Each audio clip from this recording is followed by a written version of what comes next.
En México, 1 de cada 2 mujeres es víctima de violencia física, emocional o sexual. Esto también es un asunto de hombres. Soy uno de los muchos hombres que estamos por el derecho de las mujeres a vivir sin violencia. Golpes a una mujer, nunca. Si así nos educaron, no es pretexto. De hombre a hombre, tenemos que cambiar. Aprendamos a escuchar y a trabajar con las mujeres. Vamos siendo más justos, más hombres. Sé hombre de la palabra no a la violencia. Hombres contra la violencia. Instituto Nacional de las Mujeres.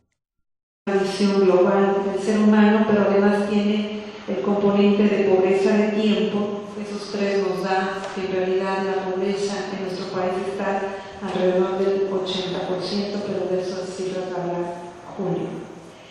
Pero es conveniente aclarar que parte del alza en la pobreza se explica por los problemas de comparabilidad de la Encuesta Nacional de Ingresos y Gastos de los Hogares, la ENIC, que es la que se utiliza en México para medir la pobreza, que también va a ver algunos datos Julio, que durante el sexenio foxista reportó una alza inexplicable del ingreso de la población urbana y rural y un increíble mejoramiento de las condiciones de vida, sobre todo del medio rural, que viene ahora a corregirse parcialmente en 2008.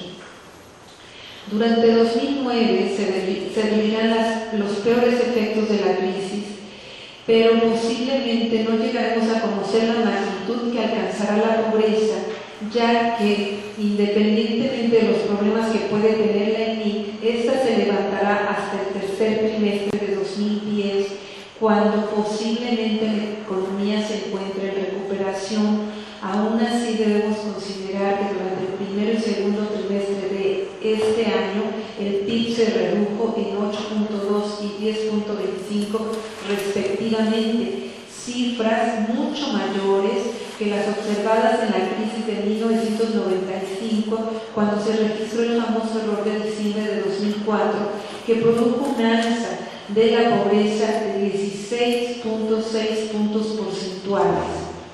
Una de las características de esta crisis es que el alza de los precios de los alimentos ha continuado y no se espera que vuelvan a los niveles que tenían en 2006. De 2008 de agosto de 2008 al mismo mes de 2009, el costo de los alimentos se había incrementado en casi 9% frente al 5% de la inflación general. Esto seguramente provocará un rápido crecimiento de la pobreza, colocándola a niveles similares a los de finales de la década pasada, es decir, alrededor de 2/3 de la población, pero como ya dije, puede ser hasta 80% si tomamos el mínimo. El aumento esperado de la pobreza se verá agudizado también por la reducción en el flujo de remesas, la cual estará afectando sobre todo a los hogares rurales encabezados por mujeres, cuyo ingreso dependía en 15% de las remesas en 2006. Por otra parte, el desempleo en los Estados Unidos llegó a 9.4 en julio de este año y entre la población hispana a 12.3, lo que representa que 2.8 millones de hispanos se encuentren sin empleo. Debemos de tomar en cuenta que esta cifra solo considera a los que reclaman el seguro de desempleo y por tanto no conocemos las cifras del desempleo real de los inmigrantes hacia este país. Por otra parte, según reportes periodísticos, las detenciones en la frontera han bajado a niveles similares a los observados hace 30 años, lo que significa que la inmigración se ha reducido considerablemente por la falta de oportunidades de empleo en aquel país, aunque también se debe a los mayores controles policíacos y la construcción de las bardas que dificulta la migración. Esta situación coloca al país en una seria situación, ya que con los que no pueden migrar, el volumen de desempleo será más elevado de lo que podría ser si el flujo a Estados Unidos fuera normal. El incremento de la pobreza se verá afectado también por los altos niveles de desempleo aquí en nuestro país, que según las cifras del INEGI, para el segundo trimestre de 2009 era de 5.2 comparado con 4% del mismo trimestre de 2006. El alza ha afectado más a los varones, cuyo nivel de desempleo pasó de 3.7 a 5.4, mientras que el de las mujeres se mantuvo casi sin cambio. El mayor aumento del desempleo de los varones afectará más los niveles de pobreza, dado que por lo general estos son los principales proveedores del hogar. Debemos considerar además que el desempleo en México está subestimado, ya que si consideramos a la población inactiva, que es decir, que se dedique a estudiar, a trabajar en la casa o lo que sea, pero que se declara disponible para trabajar si le ofrecieran un empleo, pero lo ha dejado de buscar, el desempleo alcanzaría el 16% de los ocupados en el segundo trimestre de 2009, es decir, 8 millones de personas están desempleadas actualmente en México.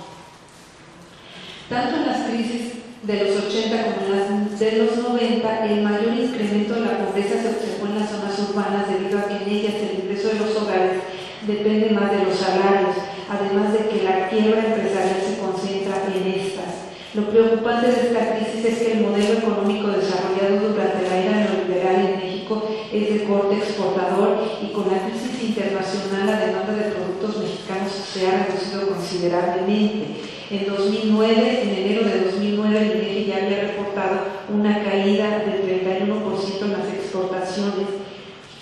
En las zonas urbanas del norte es donde se concentran además las mayores pérdidas de empleo del sector exportador. También es una zona con un alto número de empleados con cobertura de la seguridad social, por lo que el porcentaje de por sí tan bajo se verá aún más reducido. El 36% de la población de los ocupados en el tercer trimestre de 2006 tenía seguridad social y se redujo este porcentaje ya a 35.9% en el primer trimestre de 2009. No olvidemos además que en las zonas con vocación exportadora existen graves problemas de narcotráfico y crimen organizado. El súbito crecimiento de la pobreza en las zonas urbanas es altamente preocupante debido a que son las más desprotegidas por el gobierno federal a través de su programa Oportunidades.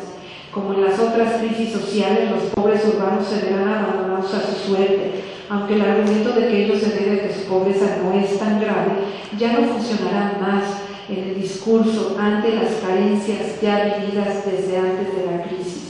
Por otra parte, se tiene la idea de que los hogares de México tienen la capacidad de llevar a cabo estrategias de sobrevivencia. Sin embargo, contrariamente a lo que se asegura, es precisamente durante las crisis cuando se contraen más las oportunidades para encontrar un ingreso adicional.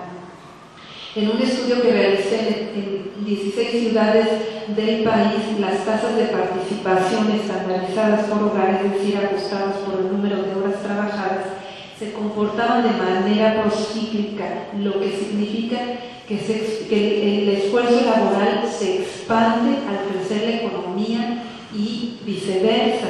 Es claro que ahora que se contraerá también la posibilidad de que las familias aumenten su esfuerzo laboral.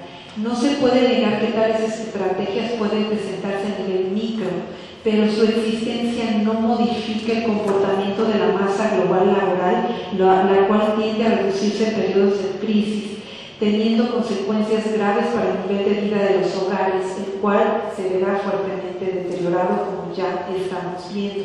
Por otra parte, para los hogares en los que pudo haber funcionado tal estrategia, al convertirse esta en forma permanente de solucionar la sobrevivencia, enfrentarán ahora un mercado informal saturado y no habrá salida fácil para la población en estas circunstancias. Es falso suponer que la solución para que los pobres o para quienes se quedan sin empleo está en el sector informal. De acuerdo con los que piensan esto, los pobres tienen que buscar en lo más profundo de su ser, su espíritu empresarial y generar sus propias oportunidades de trabajo. Finalmente, quiero decir que es deseable que los encargados de la política social a nivel federal y los políticos mexicanos se atrevan a pensar en grande, de tal manera que quizá el narcotráfico y la delincuencia deje de estar dentro de los principales temas de la agenda nacional. la necesidad de implementar ayudas directas a los pobres y a la población en general, sobre todo urbana, es fundamental si queremos mantener nuestra escasa y frágil paz social. Gracias.